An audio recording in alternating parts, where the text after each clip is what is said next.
What's up, everybody? We're going to talk about the new Google Play Pass service that's coming up on this episode of Gaming on Batteries. Hang on.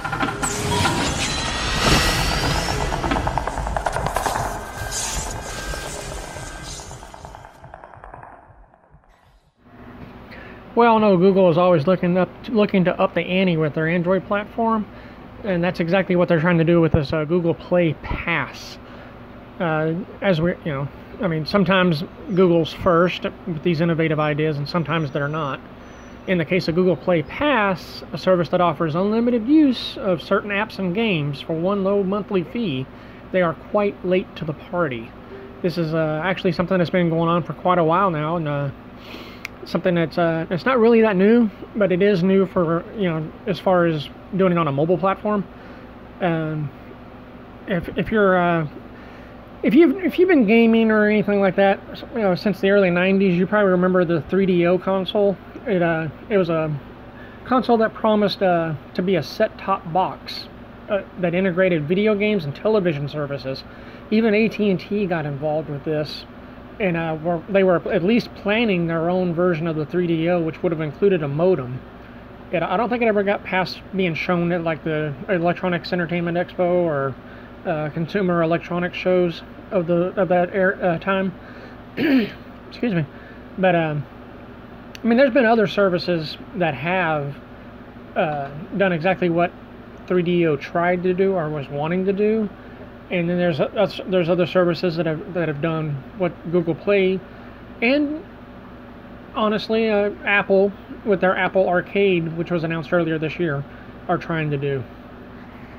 It still remains to be seen if they're going to be successful, though. One such a service that was offering games as a service was Onlive. Now, if you don't remember this one, I don't blame you. It wasn't very popular. It was popular enough that they actually got to the point where they released a set-top box, a custom controller, things like that. It was basically just I don't know what it ran, but it was pretty much a set-top box. It didn't have TV services or anything. I've got one in a drawer here somewhere, but obviously the service is dead and no one's hacked it, so it's pretty much just a piece of plastic, a paperweight of sorts. It was interesting, and it worked for what it was offering. For what they intended it for, it worked. And I believe they just ran out of money. They couldn't reach critical mass with the fans to keep the service alive and operating. Another one is PC gamers should probably remember is like Gametap. I'm not sure if Gametap is still around or if they're closed down or what, but I've tried to go to their website, gametap.com, and it just keeps returning cannot connect, or this web page is not available right now. So it's not returning a 404 or whatever, or giving a message saying the website's closed. It's just saying it can't connect. So I don't know what's going on there. But anyway, if you don't know what Gametap was, I'm gonna say use the past tense since I can't connect. It was basically Onlive, except it was pretty much Onlive. They both offered PC games. The games that Gametap offered were a lot more varied than what was available on Onlive.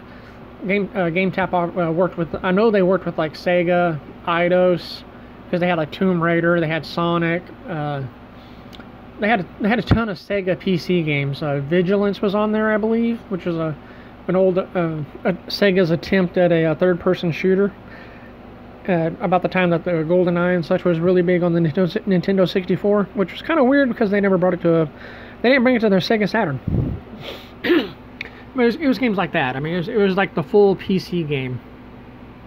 What was interesting about Gametap is you downloaded part of the game, and then you could play. So like you could download like Tomb Raider, you could download the first level and start playing while the later levels downloaded in the background.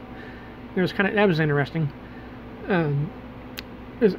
Another option for Android users that's pretty close to what Google is offering with Play Now, Play Pass, is the GeForce Now for the NVIDIA Shield devices. I recently purchased an NVIDIA Shield off of a website called Macari, which is kind of like eBay, and I got the one that came with the controller, the remote control, and obviously the Shield device. And it came with GeForce Now also, which is currently in beta, and so they're not charging. And there's a lot of games that are included for free, and you can also purchase games. Now I believe these are the PC games, and these are all running on NVIDIA-powered PCs in the cloud, similar to how Gametap and Onlive worked. So technically, all you're doing is you're not really playing them on the Shield. You're just streaming the video of you playing on someone else on a more powerful PC. That allows you to play games that normally wouldn't run on the platform you're playing them on. Like in this case, the NVIDIA Shield may not be powerful enough to run the latest Doom, but you can purchase it through the GeForce Now service, and you can play it on a computer that's set up ideally to operate, to run this game. So you're playing the best version of the game you can probably play without spending a lot of money. Anyway, I know there's others. I didn't have time to go in depth and search out every little service that promised to offer games as a service. I know I'm missing a bunch of them, but seriously, the ones GeForce Now, Gametap, and Onlive, those are the ones I can think of off the top of my head that actually got past the concept phase. They actually got launched. They actually had users. They were actually able to provide something to fans. They weren't just a promise, and the only people that got to play them were people that attended, one of the major trade events. So, if I missed one, tell me in the comments below. Maybe I'll do a video on it later. With Google's Play Pass it's an interesting transition, over to games as a service. I mean, Apple with their Apple Arcade, which is a similar service, and Google with their Google Play Pass. They both have something the others I mentioned before: Onlive, Gametap, GeForce Now, and of course the ones that never made it. They have Play Pass and Apple Arcade have something. They pretty much they have unlimited money. Both companies, Apple and Google, are buku's rich. I mean, we're talking lots of money in the bank. I mean, these two companies throw money around like guys digging a ditch throw dirt. I mean, it's nothing for them really. That's something that Onlive didn't have. Gametap doesn't have. NVIDIA, they don't have money they can just throw away. I mean, they're still a relatively small company, especially compared to Google and Apple. And another thing that these two companies have over Onlive, Gametap, and everybody else, maybe except for NVIDIA, is they already have a large installed user base with iPhones and iPads, and then Android devices. And these are platforms that have millions of users worldwide. I mean, that's that only makes sense if you're going to attempt a games as service option. It only makes sense to do it on a platform that has millions of users worldwide. And for these services to survive, it's going to take fans coming to support them. I mean, I don't know what Apple Arcade's charging or planning to charge, but various sources online are saying that Google Play Pass. I don't know what I keep saying Play Now. Anyway, Play Pass is apparently going to be $4.99 a month, so $5.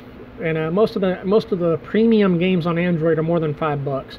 The trick is Google's going to have to talk these developers and publishers that have these games that people want into allowing those games to be on the Play Pass service. That may be a hard sell. I mean, according to joyofandroid.com, Apple is working with publishers and even footing some of the money for costs of development. This means potential exclusives for iOS users to enjoy. That's great. If Google counters this move and does something similar to bring on Android exclusives to the service, maybe, I mean, that's the only way they're going to get people to subscribe. I mean, if all they're going to offer is different games with that are $5, $10, $20, and then maybe they're only on the service for a month, then they're not gonna.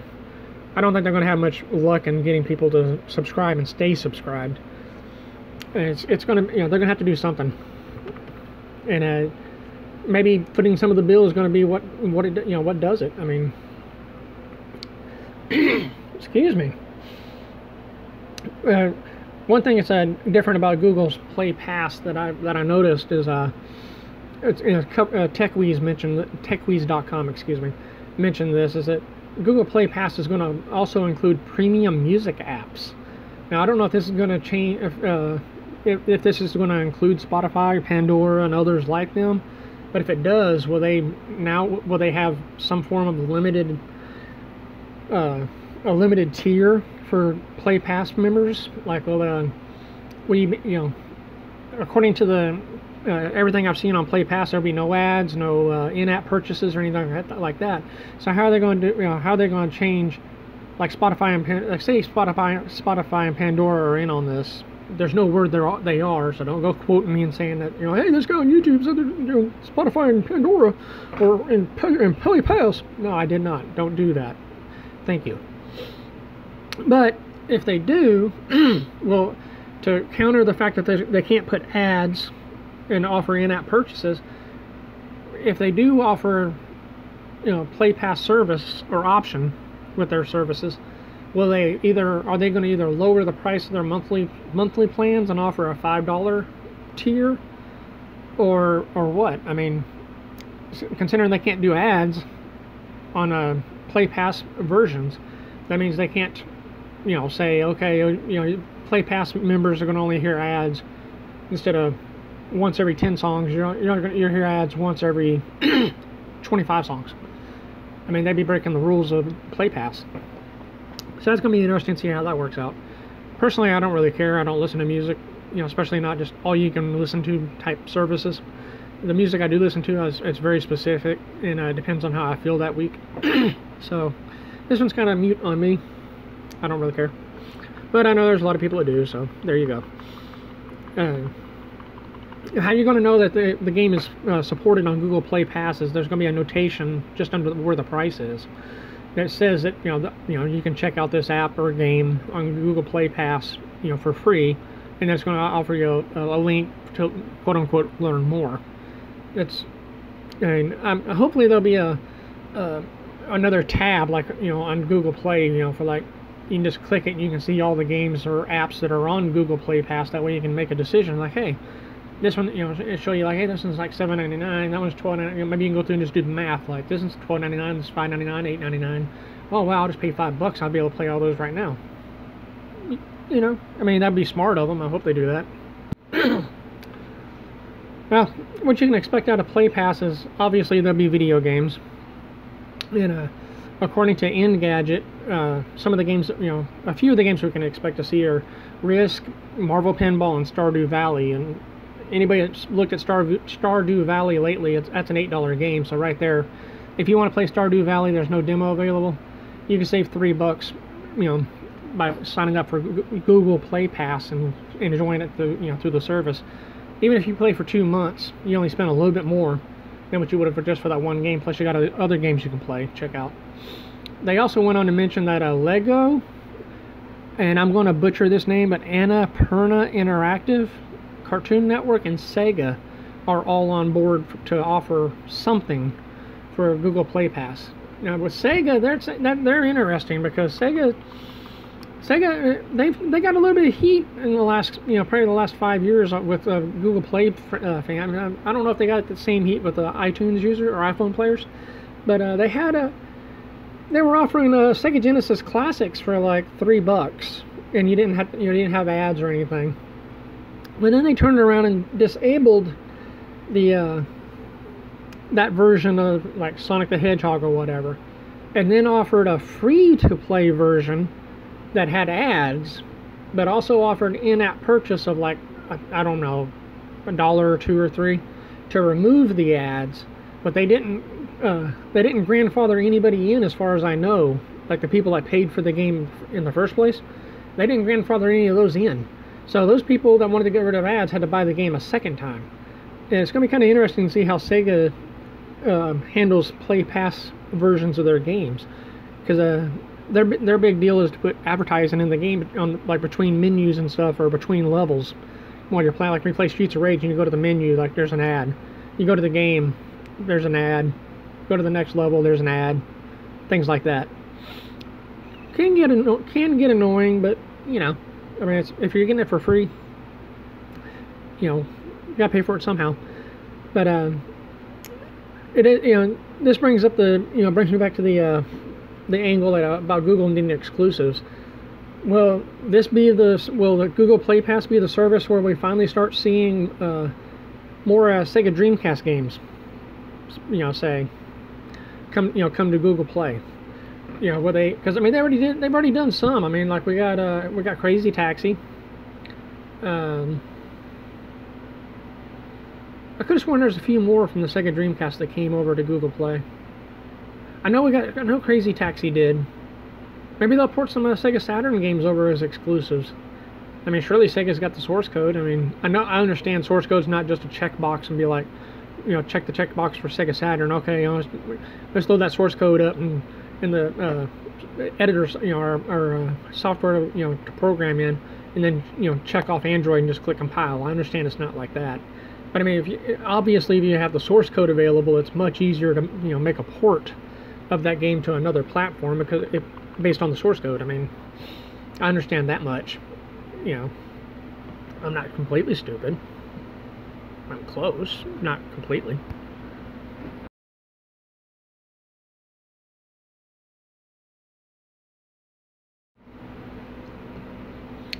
As you can see, the graphic that's showing on the screen right now is that was from droidgamers.com. They you can see there's no, you know, there'll be a subscription fee, no fees, and no in-app purchases for Google Play Pass games.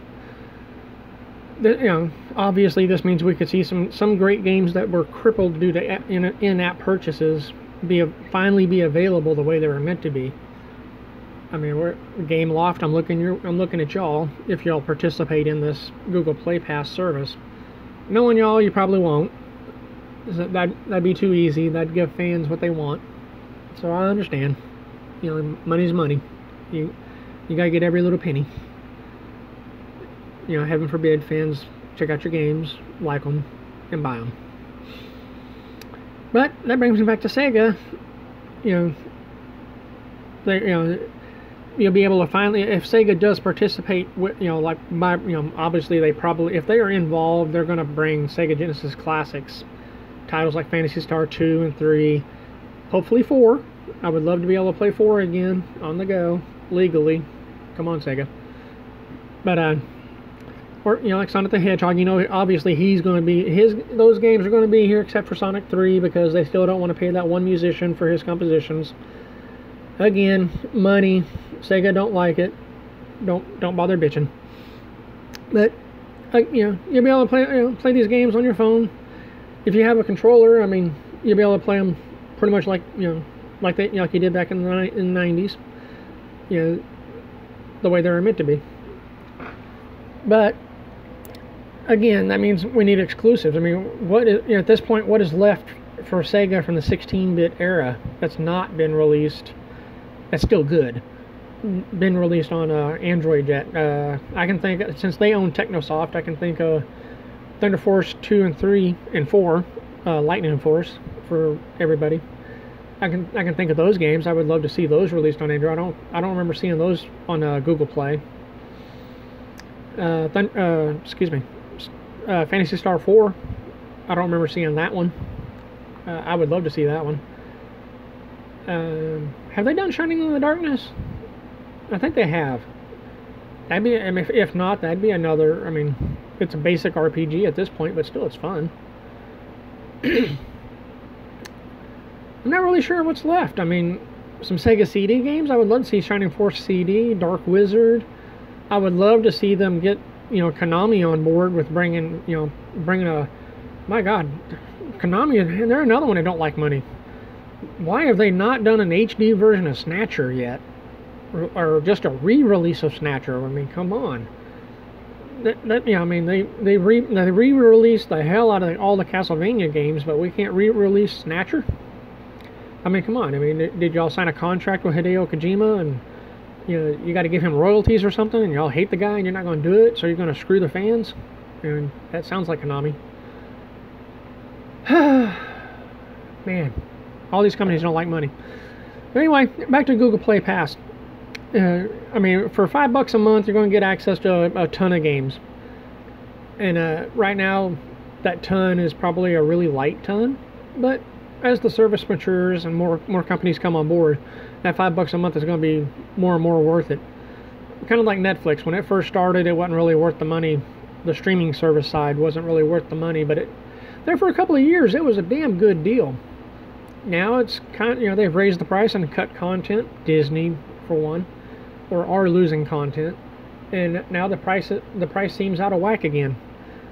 Hopefully, Google will be able to balance this. I mean, we all know Google does not make games, so they're pulling a 3DO in this situation. They're relying on everybody else to bring games to the service. So the only thing Google can really offer these game publishers is money to get them to work with Google Play Pass exclusively, or offer their games on Google Play Pass. So hopefully they will. I mean, I don't care how they get the games on there, but I would love to see, if we're going to see a lot of like Sega bringing a bunch of 16-bit games over. I wouldn't mind seeing them doing some 8-bit games from the Master System or the Game Gear. I wouldn't mind seeing some of them on the service. I mean, I'm not going to pay $3 for some of these Game Gear games that they released back in the day. I didn't buy them back then at $35-40, and I ain't gonna buy them now for $3. They're just not worth it. There's much better games, especially on mobile. There's much better games that you can buy for the same price or less. Maybe with Google Play Pass, this is going to be a way that Sega can access those classics and bring them to the fans. And anyway, what do you think of Google Play Pass? I mean, y'all going to subscribe to it, or does it suck? Is this the next coming of Android? I mean, is this what's going to push Android to even more hands? What do you think? Tell me in the comments below. Don't forget to like, comment, subscribe, share. What else can I say that's really annoying? Hop-a-da-bop-bop.